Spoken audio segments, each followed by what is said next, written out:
Welcome, my dear friends, colleagues, and students.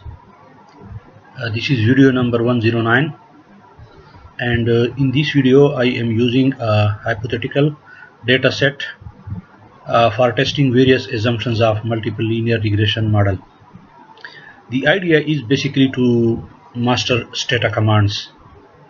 Yesterday, in video number 108, I discussed testing assumptions of simple linear regression model. Today, in this new video, I'm going to evaluate the various assumptions of multiple linear regression model. In today's video, I am using a practice file which is labeled as HSB2 data, and this file has 200 observations. There are 10 variables in this data set. 5 of them are categorical variables. The first categorical variable is female, which is coded as 1 for female and 0 for male. The second type of categorical variable is school type, which is labeled as 1 for public and 2 for private school. The third categorical variable is SES, which is socioeconomic status. 1 is equal to low, 2 medium, and 3 stands for high. Then there is program type. It has 3 categories. 1 stands for general, 2 stands for academic, and 3 for vocational. There is another categorical variable, and it has 4 categories. 1 stands for Hispanic, 2 stands for Asians, 3 stands for Africans, and 4 stands for white. In addition, there are 5 quantitative variables, and these include science, math, read, write, and social studies scores. So basically, there are scores on 5 scale variables, which include science, mathematics, reading, writing, and social studies. Let me also mention some of the assumptions that I am going to test or evaluate in this video. So one of the assumptions of classical linear regression model is that the parameters of the model are linear. So linearity, and linearity in econometrics means linearity in parameters.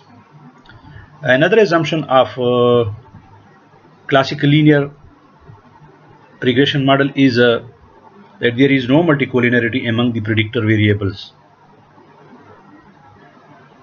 Then there are some certain assumptions about residuals. They are normally distributed with zero mean and constant variance. Constant variance of residual means that the variance of residual is homoscedastic rather than heteroscedastic.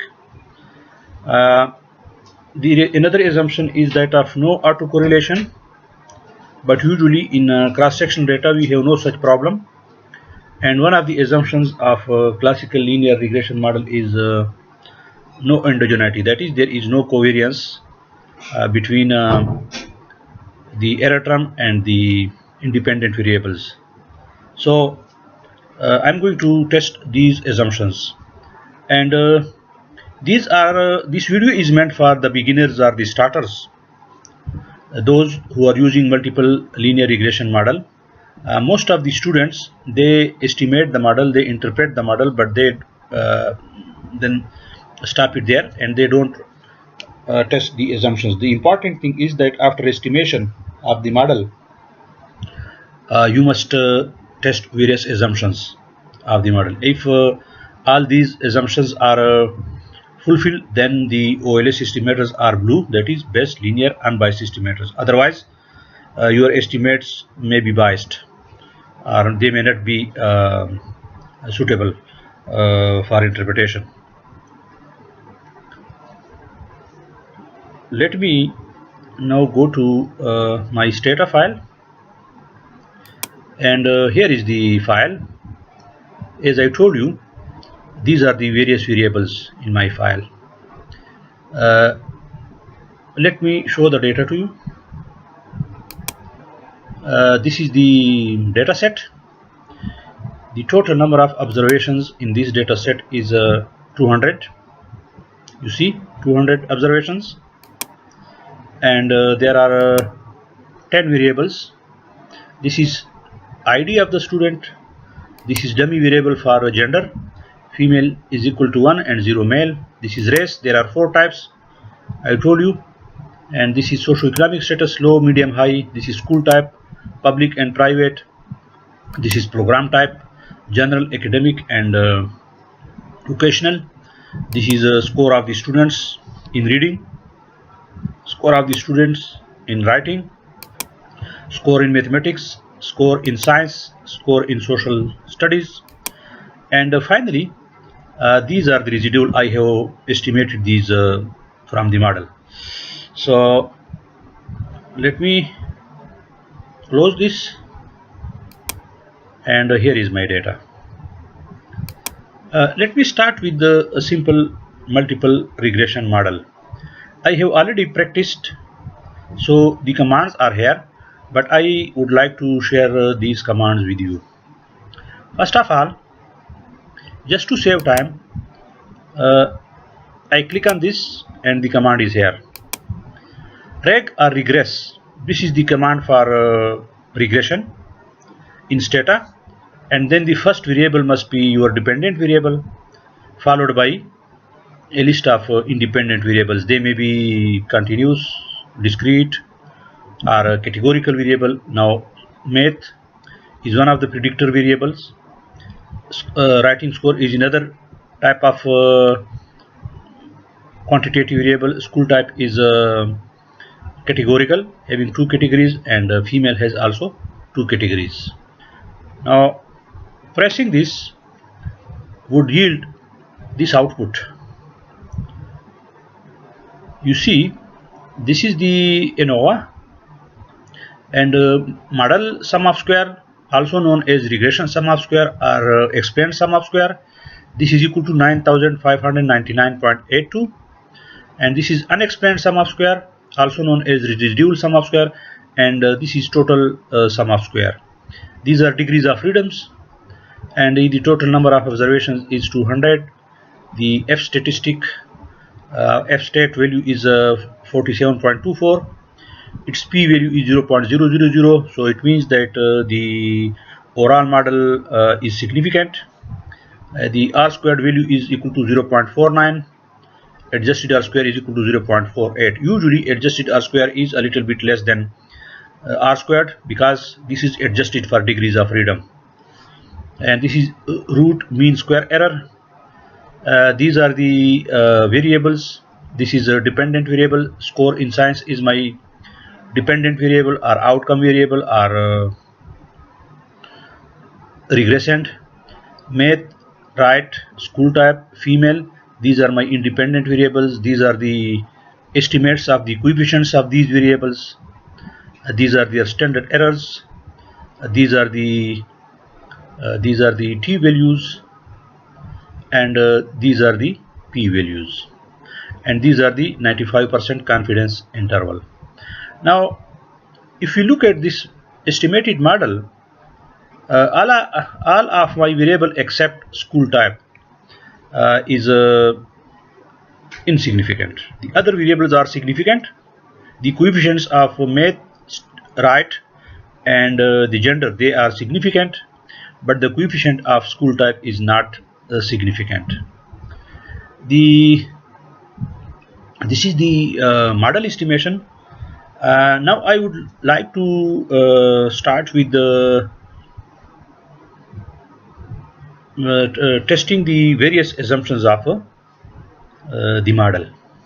Let me check the multicollinearity, or the so I can do that with a number of ways. We can check pairwise correlation coefficients among these variables, and here is the coefficient of correlation matrix. Now one may not identify whether various explanative variables are collinear or not. Usually Some of the econometricians and statisticians report that if the coefficient of correlation between two variables is greater than 0.7, then there is a correlation, there is a high correlation between the variables. If it is less than 0.7, then there is no problem of correlation.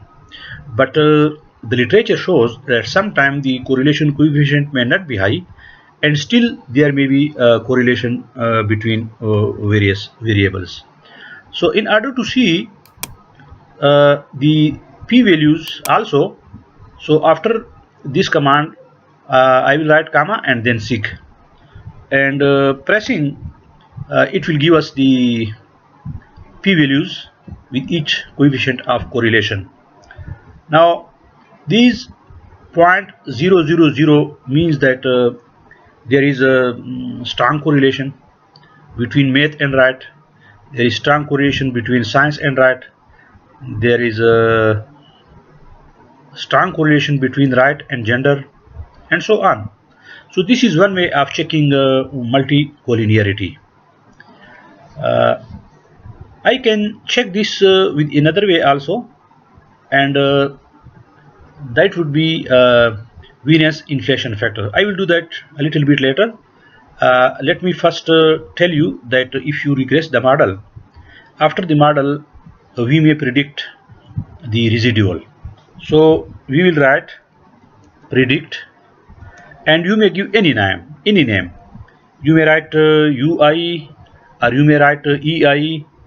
Say for example I write EI and then comma, and I will write rigid. So if you press this, then the residual will be added here. Since I have already predicted this, so now if I press this, it will give me error, because it says variable EI already defined. As I told you, I have already predicted residuals, and I also showed in the data editor, these are the values of the residual. Some of them are negative, some of them are minus, and their mean will be equal to 0. So these are the residuals.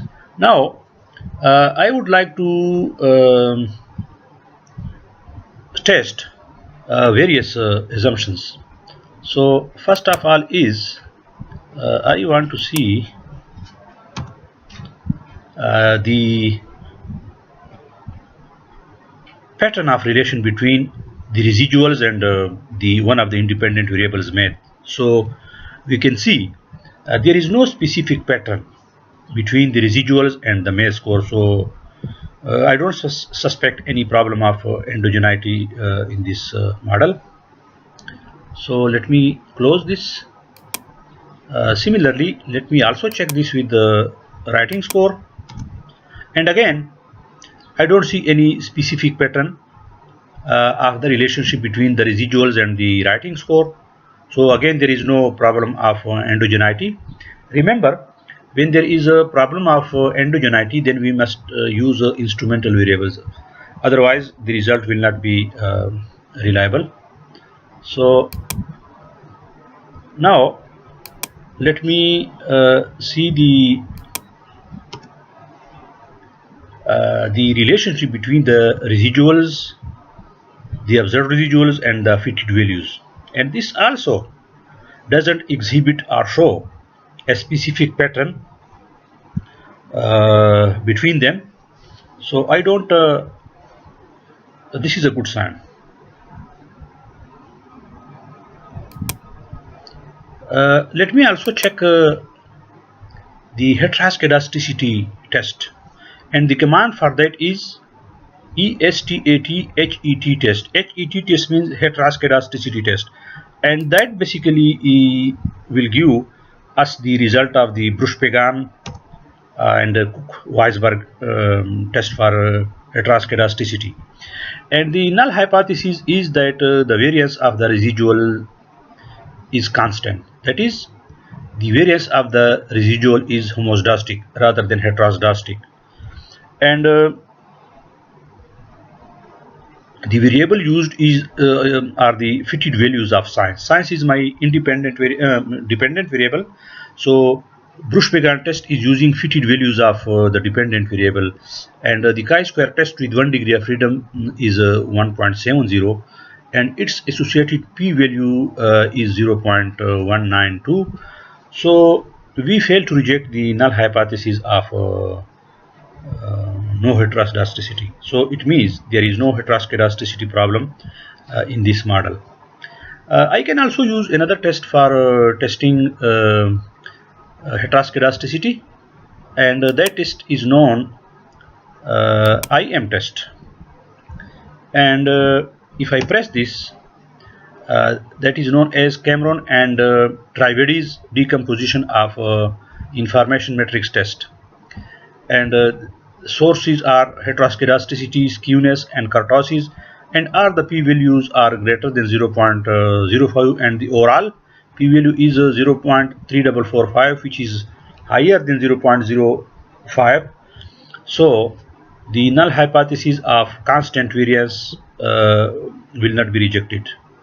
And both the test, that is Cameron and Trivedi's decomposition of IM test and Bruch-Pagan Cook-Weisberg test for heteroscedasticity, confirm that the residual of this model are homoscedastic. There is no problem of heteroscedasticity. A little while ago I told you about multicollinearity problem, and I told you that one way of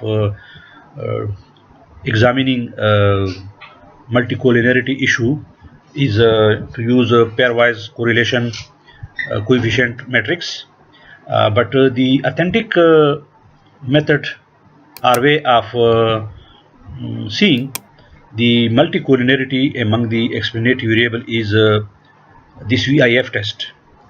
And VIF test shows variance inflation factor. So pressing this gives us various variables, the independent variables, and VIF, variance inflation factor, and the tolerance. 1 divided by VIF is equal to tolerance. So usually econometrician and statisticians report that VIF should not be greater than 10. Some say that it should not be greater than 5. So in this case, for my independent variables, VIF is less than 2. So there, I don't suspect any problem of multicollinearity among my independent variable.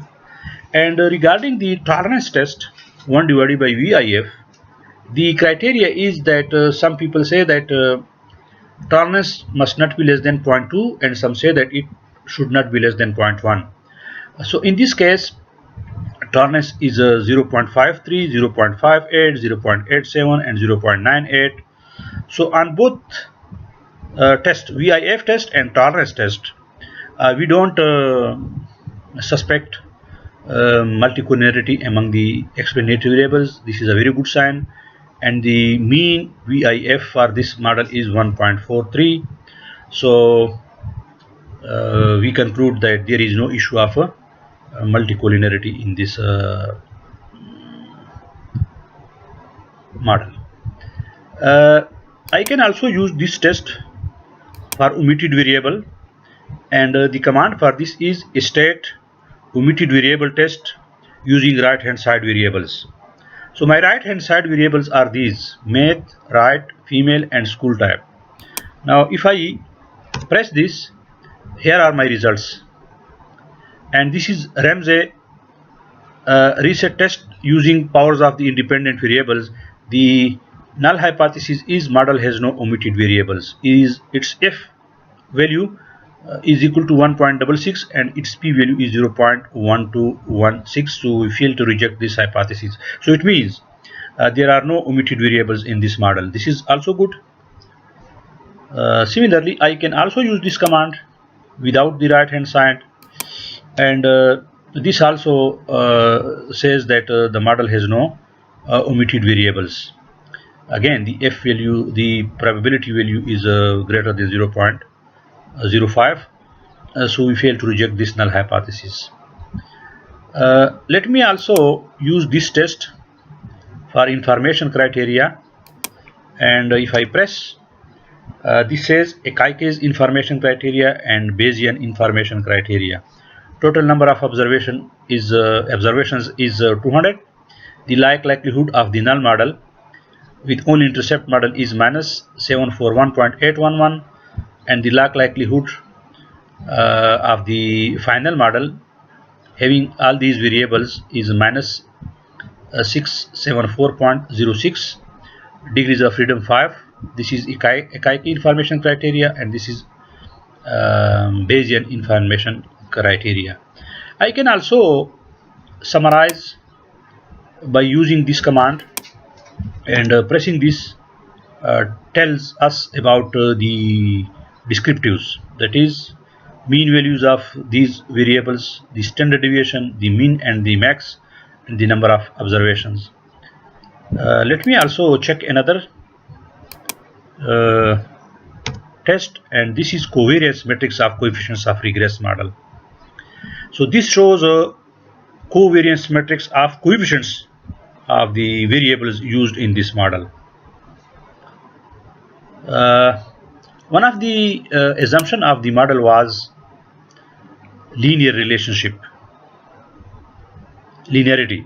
Now I can check linearity of the parameters by this command, and this is very interesting.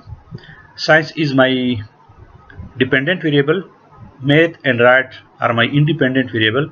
Now if you see the relationship between math and science, there is a positive relationship, and this is linear.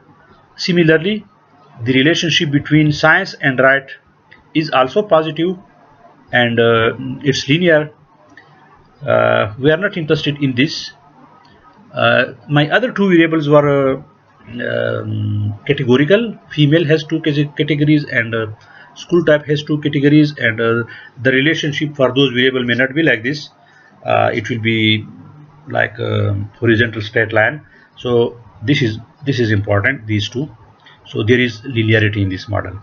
The parameters of the variable, of the coefficients of the variable, are linearly related to the dependent variable.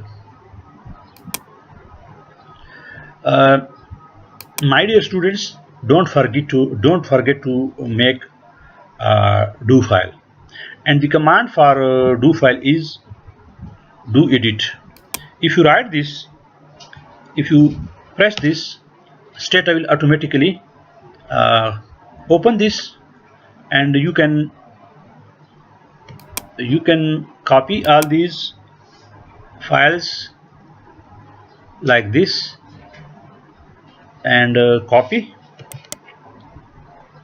and open this do file like this, paste it here, and then you can save this file by any name that is convenient to you, so that you could remember. For example, I have already made one do file, and that is do file of testing assumptions for multiple linear regression model.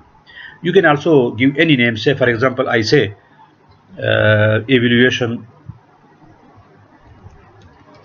of multiple linear regression model assumptions, and save it either on desktop or in any particular directory where you can find it again, and you can use it for future use. So if I save this, let me close this. Let me also tell you, this is how to label your variables. There were no labels with these variables, so I use this command, label variable female, and then within inverted commas 1 equal female, 0 equal male. So I have already done that. So similarly, I can also label school type variable, and then I will save. So this is the save command. I have already saved this, so you can save your data file. Ladies and gentlemen, this was a brief discussion on how to test the assumptions of a multiple linear regression model, and Luckily, this data set is good, and all of our assumptions were found correct. There is no heteroscedasticity, there is no multicollinearity, there is no endogeneity, and there is linearity. So I hope you will find this interesting, informative, and if you like the video, you can share this with your friends, with your colleagues, with your students. Thank you very much for watching this video. You may subscribe to the channel if you haven't yet subscribed to it, and don't forget to click on bell icon so that you can get notification about my other videos that I will upload in future. Thank you, and have a good afternoon.